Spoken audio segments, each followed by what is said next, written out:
और बलूचिस्तान में जिस तरह उसने मुख्तलिफ ग्रोहों को और अफगानिस्तान में मुख्तलिफ ग्रोहों को इकट्ठा किया है, वो पाकिस्तान के अंदर कोई बड़ा दहशतगर्दी का वाकया कर सकता है। और मैं कल ये ना हो कि मुझे आप पकड़ लें और कहें कि शेख रशीद को किसने बताया था। अक्ल वालों के लिए पैगाम देना चाहता हूं कि हिंदुस्तान के बयानिए पे जिसने भी काम किया, हिंदुस्तान ने उसको इस्तेमाल जरूर किया, लेकिन बाद में उसकी सियासी कब्र भी खुद ही खोदी। बड़ा वाजे कहता हूं कि रॉ ने पाकिस्तान को अंदर से डिस्टेबल करने के लिए अपनी कार्रवाइयां शुरू कर दी हैं। सियासतदान ना सिर्फ अपनी सिक्योरिटी पर ख्याल रखें, मुझ पे 3 दफा खुदकुश हमले हो चुके हैं, इसके बावजूद मैं कहता हूं कि वे पाकिस्तान में सियासतदानों की जिंदगियों को भी रॉ के हाथों खतरे लाहक हैं और रॉ किसी भी सियासतदान को, बड़े सियासतदान को नुकसान पहुंचा सकती है। मैं वक्त पे डराता हूं, मैं डराता नहीं हूं। खुदा ना करे मौत मुसलमानों के लिए शहादत जो है, वो लोग दुआ मांगते हैं कि अल्लाह हमें शहादत नसीब करे। हम हिंदुस्तान से डरते नहीं है किसी कीमत पे, और हिंदुस्तान मुझे बहुत अच्छी तरह जानता है, लेकिन मेरा काम है बतौर आप मीडिया के साथ में आया हूं, मैं कहूं कि रॉ पाकिस्तान को सरहदों से नुकसान नहीं पहुंचा सकती। हम पाकिस्तान की अजीम अफवाज सरहदों से उसके मुकाबले से किसी कीमत पे पीछे नहीं है, लेकिन वो पाकिस्तान को अंदर से नुकसान पहुंचा रही है, जिसका इजहार आज DGISPR ने, मैं उस डिटेल में नहीं जाना चाहता, और फॉरेन ऑफिस ने किया। आप घबराएं नहीं, दुनिया की कोई ताकत पाकिस्तान को घुस कर नहीं मार सकती। हम किसी ऐसी बदअमनी की या जंग की ख्वाहिश नहीं रखते। हम एक जिम्मेदार कौम है, हम जंग की ना दुआ करते हैं ना ख्वाहिश रखते हैं, लेकिन अगर हम पे जंग मुसल्लत की गई तो पाकिस्तान का बच्चा बच्चा पाकिस्तान फौज के साथ मिलकर कट मरेगा और पाकिस्तान की हिफाजत करेगा। देखें, फजलुर रहमान साहब की 6% वोटें हैं, 9 वोटें हैं उनकी। फजलुर रहमान साहब और नून लीग का बयानिया जो है करीब करीब है, पीपल्स पार्टी इस बयानिया के साथ नहीं चलेगी। ये बातें आप मुझसे नया सवाल किया करें, मैं आपको पहले डेट दे चुका हूं, दिसंबर से 20 फरवरी तक नून लीग और पीपल्स पार्टी एक नहीं होगी। और नून लीग के मैंने कम कर दिया है, लेकिन मेरा बयानिया जो आपके पास था, बयानिया तो मेरा यही है कि ये 30 जनवरी पे भी मैं समझता हूं कर सकता। मैं तो गिलगित बल्तिस्तान नहीं गया, हालांकि मेरी बहुत डिमांड थी वहां से। दिन में मुझे 5-6 फोन आते थे, लेकिन आपके इन सवालों को डर कर मैं नहीं गया कि कल आप कहेंगे जी कि ये। देखें, पहले भी शहबाज शरीफ नवाज शरीफ को सऊदी अरब से लेके आया जब ये माफीनामा मांग कर गए थे। पहले ये कहते थे हमने तो कुछ लिख कर ही नहीं दिया हुआ, जब उन्होंने माफीनामे दिखाए फिर इन्होंने तस्लीम किया।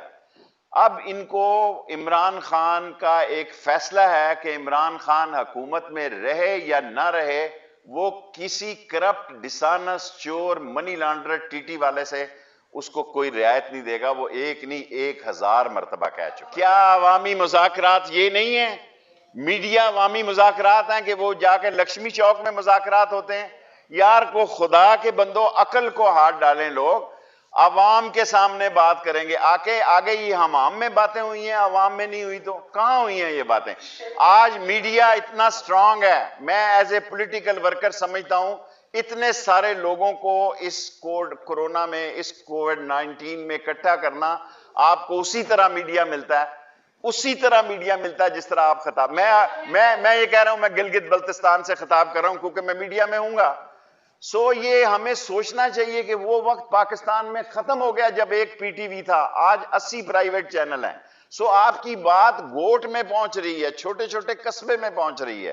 आपको अकल का मुजाहरा करना चाहिए। खुदा ना खास्ता ये कोविड-19 एक दफा फिर उसी शिद्दत के साथ फैल गया, पाकिस्तान के गंभीर माशी मसाइल हैं, फिर इस पाकिस्तान का क्या बनेगा? क्या हम इस पाकिस्तान के गरीब का गला खुद दबोच रहे हैं? गरीब खुद भी देखे, क्या वो इस मौत की, सियासी लोगों की ख्वाहिश में मौत के हालात या बीमारी के हालात में जाना चाहते हैं? आप कहते थे जहांगीर तरीन भाग गया, वो आ गया है, अब नवाज शरीफ को भी आ जाना चाहिए। आप ही मीडिया सारे कहते थे जहांगीर तरीन ने तो साबित किया है कि वो डरा नहीं है। Let me finish. जहांगीर तरीन अपने बच्चों समेत यहां वापस आ गया है, अब नवाज शरीफ को सोचना चाहिए, जो बीमारी के ऐसे आलम में गया कि आज तक अस्पताल ही नहीं गया। ML1 की तमाम कागजात पूरे कर दिए गए हैं, तमाम। हम चाहते हैं कि चीन का हाईएस्ट आदमी इसके इफ्तिताह में आए। आपसे मैंने वादा किया था कि 30 दिसंबर तक टेंडर हो जाएगा।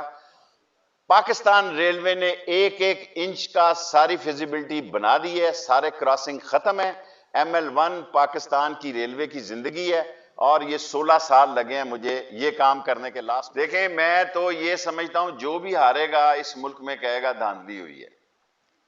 जो भी हारेगा इस मुल्क में वो ये कभी, इस मुल्क में जमहूरियत को का सबसे बड़ा सानिया ये है कि हारने वाला, अब तो अमेरिका में भी हार को लोग तस्लीम नहीं कर रहे। देखें, अब एक ऐसा वक्त दुनिया में आ गया है कि जो जमहूरी तरीके से हारते हैं वो एक्सेप्ट नहीं करते। और परसों से, कल शाम से आप हर चैनल पे ये सुनेंगे कि धांधली हुई है। हालांकि बिलावल भुट्टो ने जितने जलसे, एक एक हलके में जलसा किया है। अब वोट तो लोगों ने देना है, वोटों का फैसला लोगों ने करना है। जो भी फैसला होगा वो पाकिस्तान के CPAC की रीढ़ की हड्डी होगा, क्योंकि CPAC का हब जो है, मरकज सकल जो है, वो गिलगित बल्तिस्तान है। और यहीं से MNA भी निकलेंगे और यहीं से सेनेटर्स भी नए निकलेंगे।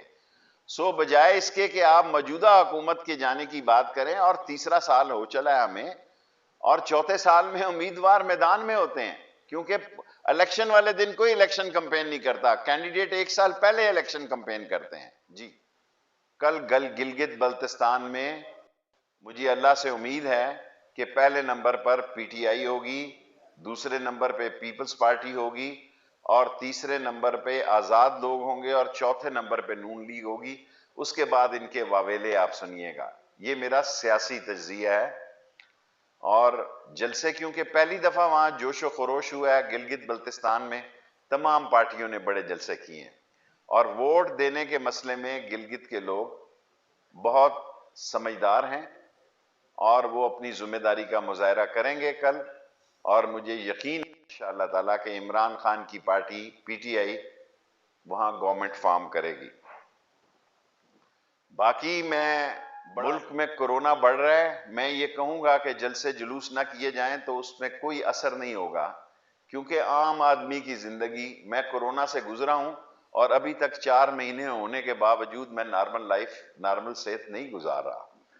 सो मैं अवामुन नास को कहता हूं, आपका अल्लाह है, गरीब का इस मुल्क में सिर्फ अल्लाह है।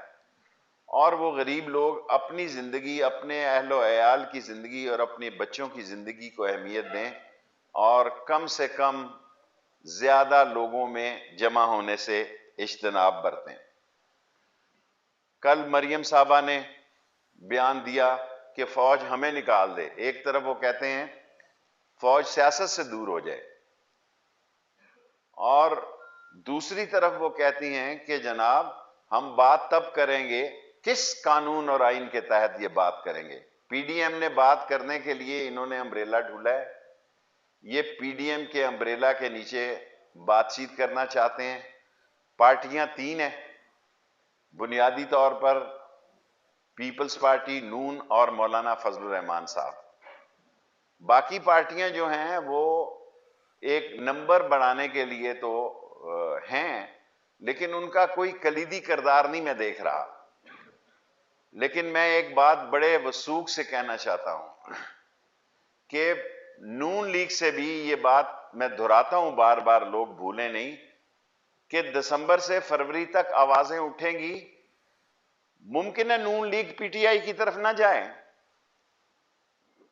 लेकिन नून लीग के अंदर से, नून से शीन निकले, मीम निकले, वो आवाज जरूर उठेगी जो BJP की आवाज की नफी करेगी, क्योंकि कोई मुस्लिम लीगी जो है वो BJP की राय के साथ नहीं खड़ा हो सकता। और आज हिंदुस्तान को ये बर्दाश्त नहीं हो रहा कि इमरान खान की हुकूमत इकॉनमी में कोविड-19 के बावजूद आगे बढ़ रही है।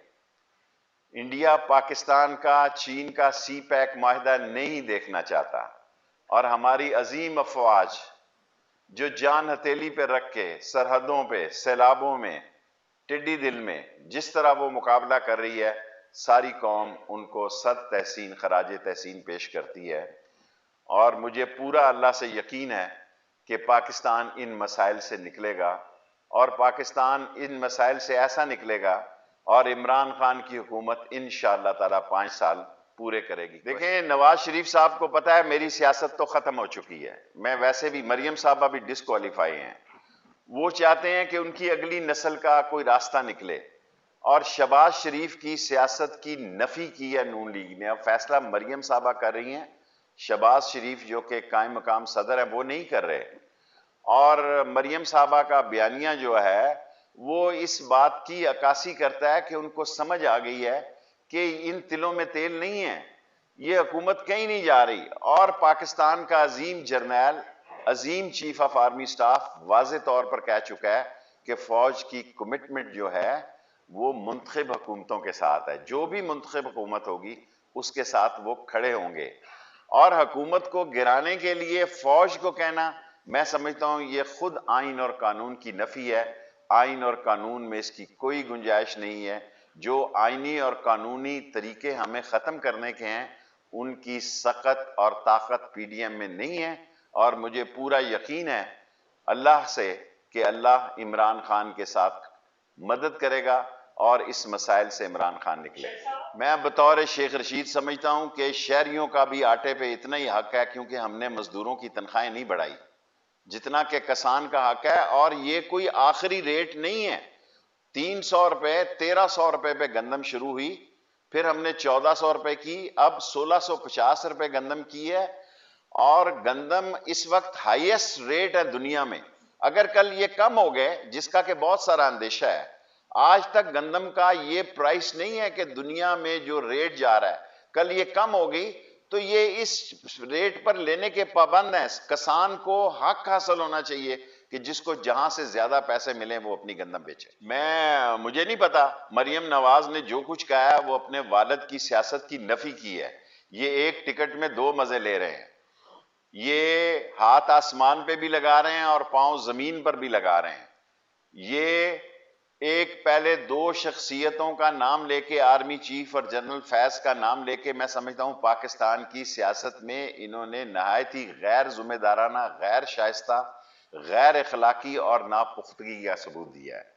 सो अब अगर ये जो बात कर रहे हैं तो ये इनकी एक नई सोच है, क्योंकि उनको अंदाजा हो गया है कि इन तिलों में तेल नहीं है और उनकी बात नहीं सुनी जा रही। मुझे नहीं पता, मैं नवाज शरीफ के बारे में जानता हूं कि वो जीएचक्यू के गेट नंबर 4 की पैदावार है। अगर किसी के पास एक सिंगल कॉलम खबर हो कि एक्साइज एंड टैक्सेशन मिनिस्टर पहनने से पहले वो कोई जाती उम्रा में उन्होंने कोई काउंसलर का इलेक्शन लड़ा हो, वो वो लैंड हुए और आर्मी के गमलों से जवान हुए, आर्मी के घोंसलों से जवान हुए, आर्मी के झूलों में चूसनी चूस कर वो यहां तक पहुंचे। अब वो आर्मी को ललकार कर उन्होंने अपनी सियासत को, मेरी बात याद रखिएगा, कि दफन किया है। और अब ये जो बयानियां बदलने जा रहे हैं, इसकी बुनियादी वजह यह है कि पीडीएम में सारे लोग इस बयानिया के साथ नहीं है। मैं यहीं रह रहा हूं, मैं यहीं रह रहा हूं, रेलवे में खुश हूं और मेरे साथ कप्तान ने कोई बात नहीं। देखें, मैं वो बात करता हूं जो बराह रास्त मेरा तल्लक इमरान खान के साथ है। और मैं आपको यकीन से कहता हूं कि इमरान खान, ये नहीं कि मैं वजीर हूं इसलिए कह रहा हूं, बहुत मेहनत कर रहा है। किसको शौक है, कौन सी हुकूमत चाहती है कि उसको लोग इल्जाम दें कि महंगाई है, बेरोजगारी है? इसको इसी महीने 30 दिसंबर से पहले पहले महंगाई को भी इमरान खान कंट्रोल करेगा। बजर